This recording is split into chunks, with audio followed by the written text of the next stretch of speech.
The rancher, Elias Vance, lived alone for 10 years, a ghost on his own land. He was a man buried in silence, until the day he rode into the dusty town of Coyote Gulch and bought the last woman left on the auction block. She was proud, she was defiant, and the townsfolk said she was worthless. No one knew why he did it. Not even him. If you are curious what happens next, comment 1 below to begin this journey with us. Remember to subscribe to the channel so you don't miss the stories that remind us what it means to be human. It all began at dawn, with a sky the color of a fresh bruise. Elias Vance guided the tired mule team down the main stretch of Coyote Gulch with the slow, deliberate steadiness he applied to every task that kept Stillwater Ranch from collapsing entirely. His coat was the same color as the road, a fine layer of dust clinging to the worn wool like a second skin.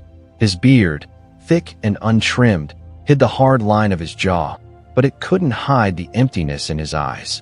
Years of sun and loss had washed them out to a pale, flat gray, and they moved over the storefronts, the horses, and the hard-faced men without lingering. He wasn't in town to look at people. He was there for salt, coffee, nails, and a new whetstone for his axe. That was the mission, the same as it always was.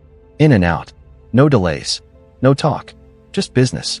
He told himself this every time, a quiet mantra to keep the ghosts at bay, because the last time he'd lingered past sundown, a drunk had brought up the war, his time as a Union scout, and the faces of the dead men he still saw when he closed his eyes. Elias had simply stood up and walked out, leaving his drink on the bar, because there were no words left in him that could change the past. His past was a silent companion, as constant as the wind that swept across his high country ranch. 10 years. That's how long his wife, Abigail, had been gone, buried on a small, quiet hill behind the cabin under a simple wooden cross he had carved with his own hands. The ranch they had built together was half alive now, sometimes less, but it was still standing. And that had become his sole purpose in the world, to keep it standing, to mend the fence rails, to keep himself fed, to watch the sun rise and set, and to force the days to move in a straight, predictable line. The silence of Stillwater was a living thing, a heavy blanket he pulled over himself each night. It was a silence born of grief, a quiet so profound it had its own weight, its own texture. He had grown accustomed to it, had even come to prefer it over the noise of other men's voices. But some days, the silence felt less like peace and more like a tomb, and the work was the only thing that kept the walls from closing in completely. He had a list in his head: nails from Henderson's Mercantile, lamp oil, coffee, a shield of small, necessary tasks to keep him focused, to keep him from seeing the things he didn't want to see. He would have gone straight to the Mercantile, his head down, his focus narrowed to the task at hand, if not for the noise. It was a cruel, jeering sound coming from the old livery yard, a place usually reserved for the smell of hay and the quiet shuffling of horses. Men were gathered in a tight, ugly circle, some laughing, some spitting, their bodies angled in with that empty, predatory attention that comes when boredom sours into cruelty. Elias didn't slow his wagon because he wanted to. He slowed because the path was choked with bodies, and because ugly words drifted through the air like smoke. Words like auction, last one left, and worthless. His hands, calloused and steady, tightened just a fraction on the worn leather reins. He pulled the brake, the screech of it lost in the jeers of the crowd, and stepped down from the wagon. His boots sank into the dry, unforgiving soil, and in that moment, the straight line of his day fractured. He didn't have to look, but he did. He had to know what kind of ugliness had taken root in the heart of the morning.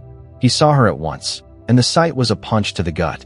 She was chained to a rough-hewn post, her wrists rubbed raw and bruised from the iron. But she was not broken. She stood upright, not slumped in defeat or stiff with fear, just upright. Her chin was level, her dark eyes clear and focused on a point somewhere beyond the jeering faces in front of her, as if she had learned long ago that it was safer to look through men than at them. Her deerskin dress was torn at the shoulder and ripped down the front, a deliberate act of humiliation that exposed the curve of her collarbone and the top of her chest. There was no modesty left to her, because modesty hadn't protected her from anything. Her skin held the warm, copper color of the sun-baked earth she came from, and the lean, hard muscle in her arms and calves spoke of a life of work, of walking, of not breaking. A man near Elias spat and said to no one in particular, "Ain't spoke a word. 3 days. Others sold quick. Not her. Won't kneel. Won't cry. Folks say she's cursed." Elias's jaw worked, a silent grinding of teeth. He knew that look in her eyes. It was the look of someone who had been stripped of everything but the last, unbreakable piece of themselves. He'd worn it himself after the war. Some mornings, he still did. He could leave. The thought was simple, rational. He could turn his back, walk to Henderson's Mercantile, buy his nails and coffee, and pretend he hadn't seen her. He could go home to Stillwater, and the silence would swallow the memory. He would mend his fences, oil his lantern, and sit by the fire thinking of nothing until Sunday, when he would walk up the hill to Abigail's grave and tell her, as he always did, that nothing had changed. It was the safe path, the one that kept his carefully constructed world intact. But he knew, with a certainty that settled like a cold stone in his gut, that if he left, she would still be there when the sun went down. Some other man, one with less patience and far less restraint, would eventually pull the coins from his pocket, his eyes full of ugly ideas, and the outcome for her would be swift and brutal. The thought of that quiet defiance being extinguished in the dark by some drunken fool was something he knew he couldn't live with. He had seen enough of the world's casual cruelty. He had participated in his own share of it during the war, and the weight of it still sat heavy on his soul. Leaving her here felt like another sin he would have to carry. His gaze fell on her again. He saw the way she held herself, a pillar of strength in a sea of weakness. The men around her were the ones who were truly captive to their boredom, their prejudice, their pathetic need to feel powerful by mocking someone in chains. She was freer than any of them. In her eyes, he saw not just a person, but a principle. The same principle that had kept him going after Abigail died. The one that made him get out of bed each morning when grief was a physical weight on his chest. It was the refusal to bend. The refusal to give the darkness the satisfaction of your surrender. He looked at her bruised wrists and her torn dress, and he didn't see a victim. He saw a warrior who had simply run out of weapons, but not out of fight. He thought of his quiet ranch, of the extra cot he'd built for Abigail when she got too sick to climb into their bed. It had sat empty for a decade, a monument to a life that was over. He thought of the crushing silence that sometimes felt less like peace and more like a punishment. He hadn't come to town looking for a person. He had come for nails. But sometimes life puts a choice in front of you that has nothing to do with what you were looking for, and everything to do with who you are. He reached inside his coat, his rough fingers finding the folded bills and the few coins he had counted twice that morning before leaving the ranch. It was just enough. It was everything he had. He didn't hesitate. The moment of indecision had passed, replaced by a cold, clear purpose. He stepped forward, his body cutting a path through the jeering men, who fell silent and turned to look at him, surprised. Elias Vance never spoke to anyone. He never got involved. He was a ghost. But now the ghost was walking toward the man who seemed to be running the pathetic auction. The man, a portly fellow with a sweat-stained hat, blinked, surprised that anyone, let alone the town recluse, was showing interest. "How much?" Elias asked. His voice was low and gravelly from disuse, but it cut through the murmuring of the crowd with the force of a command.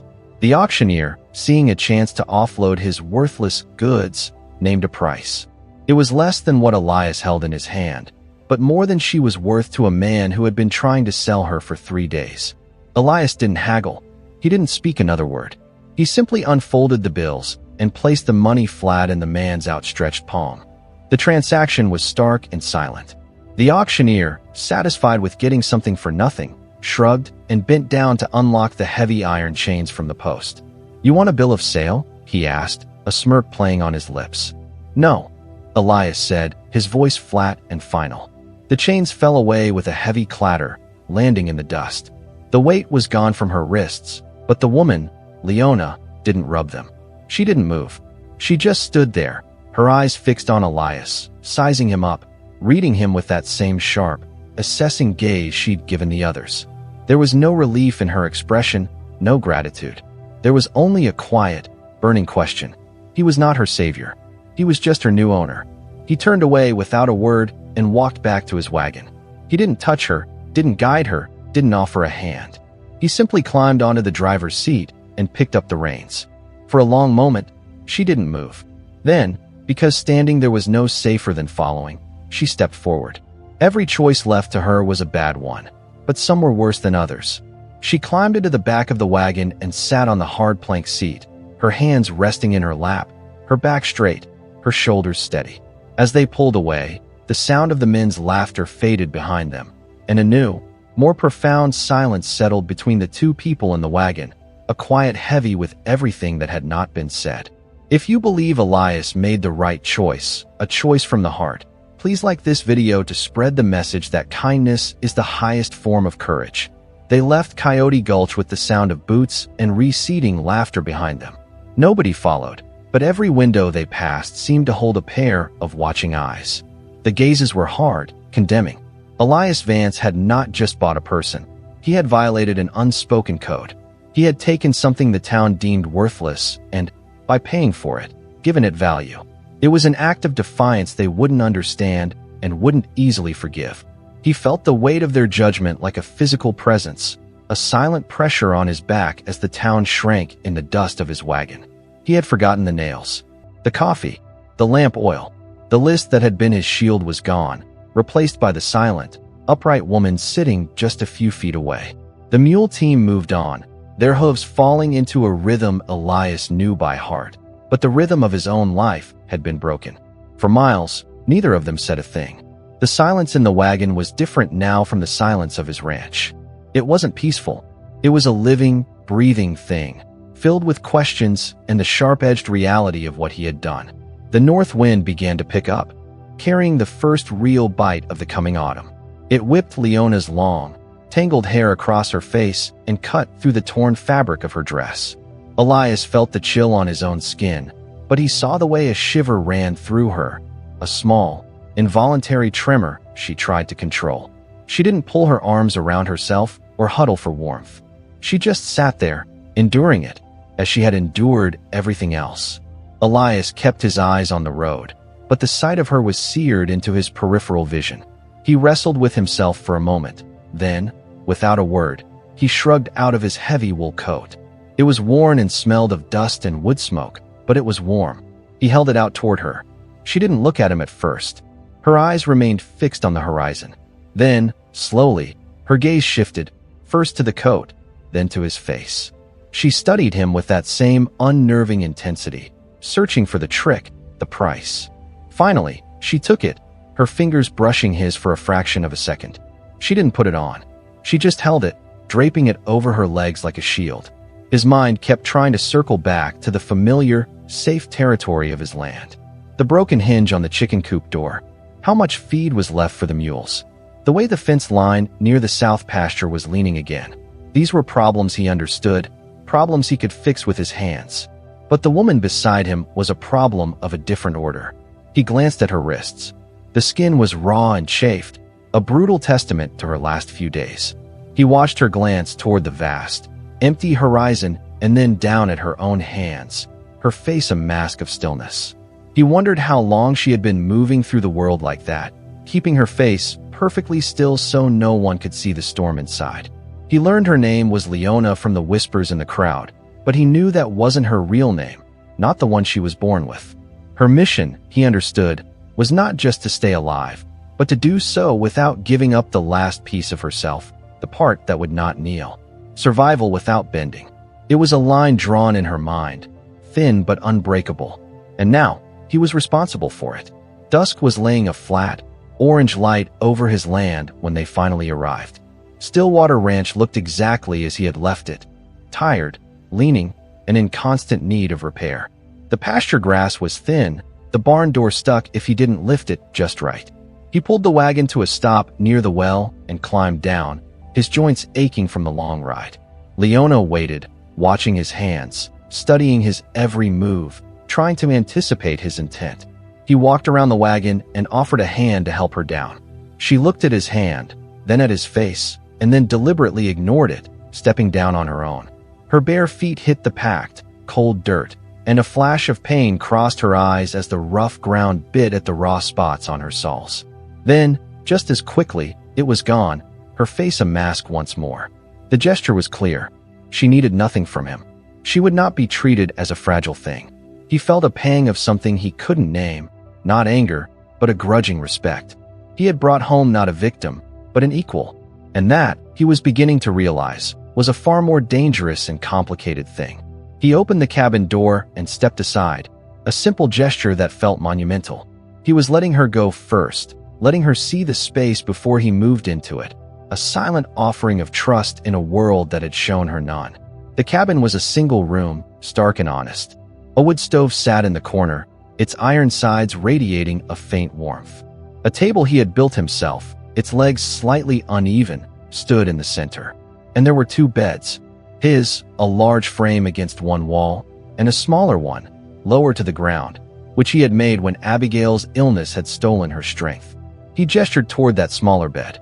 "Yours," he said, the word feeling both inadequate and enormous. "If you want it." He didn't say the door would be unlocked. He didn't list rules or chores. He didn't draw lines on the floor because he didn't know what she needed, and he would not pretend that the coins he'd paid gave him the right to decide. Leona's eyes swept the room, taking in every detail. The bed, the small shelf with a folded shirt and a basin, the faint, lingering scent of wood smoke, and something else, a woman's soap, a ghost of a memory clinging to the air. Her gaze stopped on a plain silver ring lying on the table, not worn, just kept. Elias saw her notice it, and without a word, he slid it into his pocket. "I'll make food," he said, his voice a low rumble. "You can wash. Water's clean." He ladled a thick stew into two bowls and set one on the floor near the hearth, the other on the table for himself. He didn't sit across from her, watching her. He gave her space. She chose the floor, her back to the wall, the coat still draped over her legs, her eyes on the flickering flames of the fire. They ate in a silence that was no longer hostile, just heavy with the new, unwritten rules of their existence. When the bowls were empty, he washed them and set them to dry. He laid an extra blanket on her bed, then pulled a rough plank from against the wall and began measuring the space with his eyes, already planning how to build a proper divider to give her privacy. He was lost in the quiet geometry of the task when the sound came. Hoofbeats. Not one horse, but several, moving fast, purposefully. It was the sound of trouble. He put the plank down and stepped to the door. "Stay inside," he said, his voice low but firm. He didn't know if she would listen, but he didn't wait to find out. He stepped onto the porch just as a half-dozen riders reined in, their horses kicking up dust that swirled in the fading light. At the front was Sheriff Brody, a man whose authority came more from the weight of his gut than the star on his chest. His face was hard, his eyes narrow and suspicious. "Vance," Brody called out, his voice carrying the full weight of the town's judgment. "We've come about the woman." Elias stood his ground on the porch, his hands loose at his sides. He was one man, and they were six, all armed. He could feel their hostility rolling off them in waves. "There's nothing to come about," Elias said, his voice flat. "It's handled." Brody spat a stream of tobacco juice near the porch steps. "That's not what we hear. We hear you brought a cursed Apache woman out here. Folks are scared, Vance. You bring trouble down on all of us, harboring her. What are your intentions?" The other men shifted in their saddles, their hands resting on their rifles. Their eyes scanned the dark windows of the cabin, imagining the savage lurking inside. Elias felt a cold anger rise in him. They spoke of her as if she were a rabid dog, not a person. He was being questioned by men whose courage came from being in a pack. "My intentions," Elias said slowly, meeting Brody's gaze, "are my own business. She's on my land. She's under my protection." Brody scoffed. "Protection? Or are you just another man who thinks he can buy whatever he wants? We're here to take her back, for the good of the community." They were closing in, a wall of prejudice and fear, and Elias knew he was utterly, hopelessly alone. He had no weapon in his hand, and no words that could pierce their certainty. If you were Elias right now, cornered and outnumbered, with the life of another person in your hands, what would you say to save them? Write your answer in the comments below. The tension stretched thin, ready to snap. Brody's hand moved toward the pistol on his hip. Just as he was about to give an order, the cabin door creaked open. Leona stepped out. She wasn't cowering. She wasn't crying. She stood on the porch wrapped in his coat, her back straight, her chin high. All eyes, all weapons swung toward her. The men expected a frightened, broken creature. They were not prepared for the queen who stood before them. A dead silence fell over the yard, broken only by the snorting of the horses. Leona's gaze swept over the armed men, dismissing them, before landing on Sheriff Brody. Her eyes were not filled with fear. They were filled with a cold, ancient fire.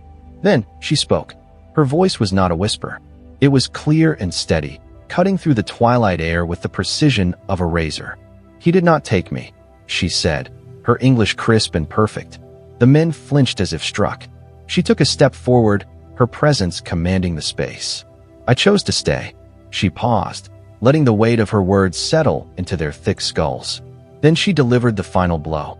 "You have no business on this land. Leave." It was not a request. It was a dismissal. The posse stared, their mouths agape. Their righteous fury curdled into confusion, then into a creeping, bitter shame. They had come to rescue a victim, but the woman standing before them needed no rescue.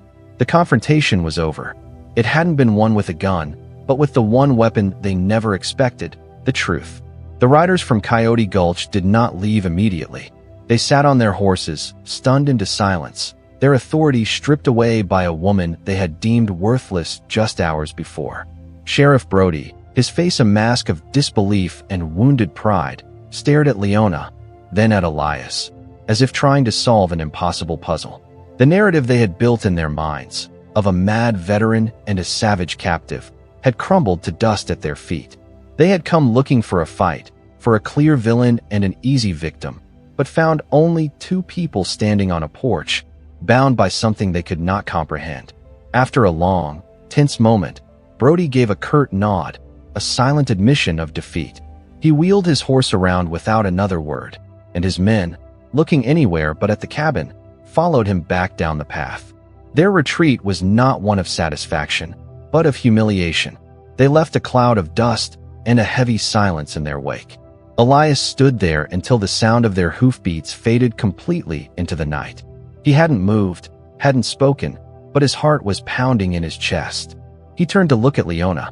She was still standing there, watching the empty road, her shoulders finally slumping just a fraction. The iron will that had held her upright was still there, but he could see the cost.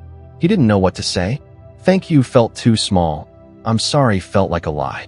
Instead, he just looked at her, a long, steady gaze that held a new kind of respect. The silence between them had changed again. The tension was gone, replaced by a fragile, shared victory. He had bought her, but she had just saved him. Later that night, the air inside the cabin felt different. The unspoken questions had been answered, not with words, but with actions. As Elias banked the fire, he watched her. She had taken off his coat and was inspecting the torn neckline of her deerskin dress. She didn't try to hide it. It was a part of her story, a scar she wore openly.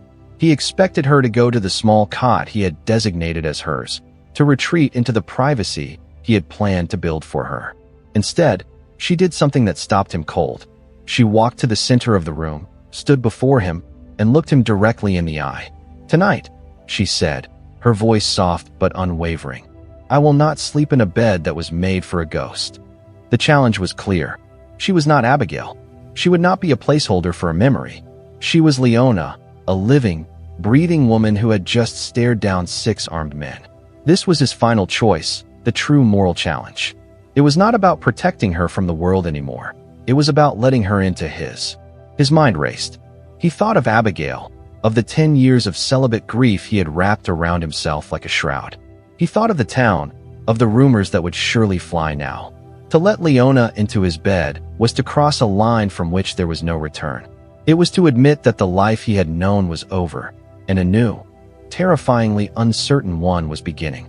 But as he looked into her eyes, he saw no demand, only an offer. It was an offer of trust, of shared humanity. She was asking him to see her not as a responsibility or a charity case, but as an equal. She was asking him to step out of the past and into the present with her. To refuse would be to reject not just her, but the very possibility of a future. It would be to tell her that she was welcome in his home, but not in his life. And that, he realized, would be the cruelest rejection of all. He let out a slow breath he didn't realize he'd been holding. He walked over to his bed, the one he had shared with Abigail, the one that had been cold for a decade. He pulled back the heavy wool blanket, not just for her, but for himself. He didn't speak. He didn't need to. The action was the answer. He sat on the edge of the bed, his back to her, giving her the space to make her own choice. He heard the soft rustle of her dress, the quiet sound of her bare feet on the wooden floorboards. She didn't hesitate. She came to the bed and slid under the blanket beside him, her body not touching his, but close enough that he could feel her warmth in the cold night air. They lay there side by side, two strangers in the dark, staring up at the roof beams. They were not lovers. They were not even friends. They were two survivors who had chosen to face the darkness together. The silence returned, but this time it was not empty. It was filled with the quiet, powerful truth of their shared decision. This was the point of no return.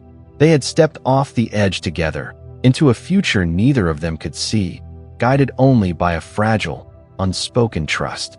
The snow came earlier than expected, a thin flurry at first, then a thick, heavy blanket that sealed Stillwater Ranch off from the rest of the world. The road to Coyote Gulch became impassable, and the ranch became its own universe, white, still, and silent. Inside the cabin, a new kind of warmth bloomed.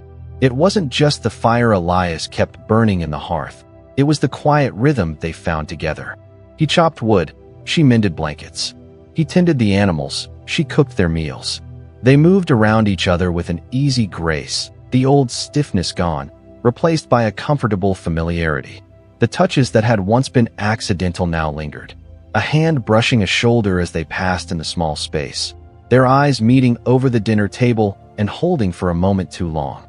It wasn't the passionate romance of stories. It was something quieter, slower, earned through shared work and mutual respect. One evening, as the storm raged outside, Leona sat by the fire, her fingers tracing the patterns in a scrap of cloth. "Was she beautiful?" she asked, her voice low. "Your wife." Elias paused, then nodded. "Yes, but not in the way people usually mean. She was strong, quiet. She didn't need anything from anyone, but she chose to stay with me anyway." Leona looked down. "You still think of her?" "Every day," Elias admitted. "But it's different now. It's less like I'm holding on, and more like I'm letting her rest." That night, something shifted. After the fire burned down to glowing embers, Leona didn't go to the cot. She stepped over to his bed. She placed her hand on his chest, a gesture of pure, uncomplicated intention.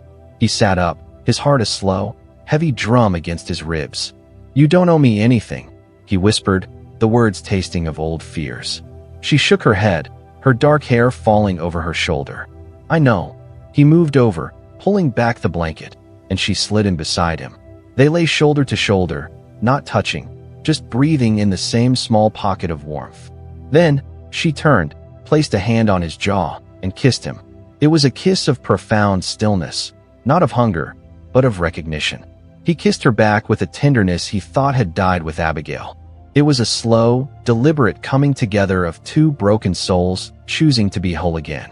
There was no past in the room, only the firelight dancing on their skin and the quiet promise of what came next. When they came together, it was not an act of possession, but of return. Two people who had been taken apart by life, choosing to build something new from the pieces. Afterward, she curled against him, her head on his chest, and fell into a dreamless sleep. For the first time in 10 years, Elias Vance was not alone in his bed. He held her until the first light of dawn, feeling the steady rise and fall of her breath, and knew that home was no longer a place, but a person. Spring arrived with the slow melt of snow and the smell of wet earth. The world outside the cabin began to breathe again, and so did they. One morning, as they mended a fence line under a pale sun, Leona paused, her hands on her knees. "My monthly time, it has not come," she said, her voice steady. Elias looked at her, his mind struggling to catch up. "I am late." He stepped closer, his heart seizing. "You think?" "I don't know for sure," she said, her gaze unwavering. "But if I am, are you ready for that?" He looked out at the land, at the green shoots pushing through the mud, at the promise of new life everywhere.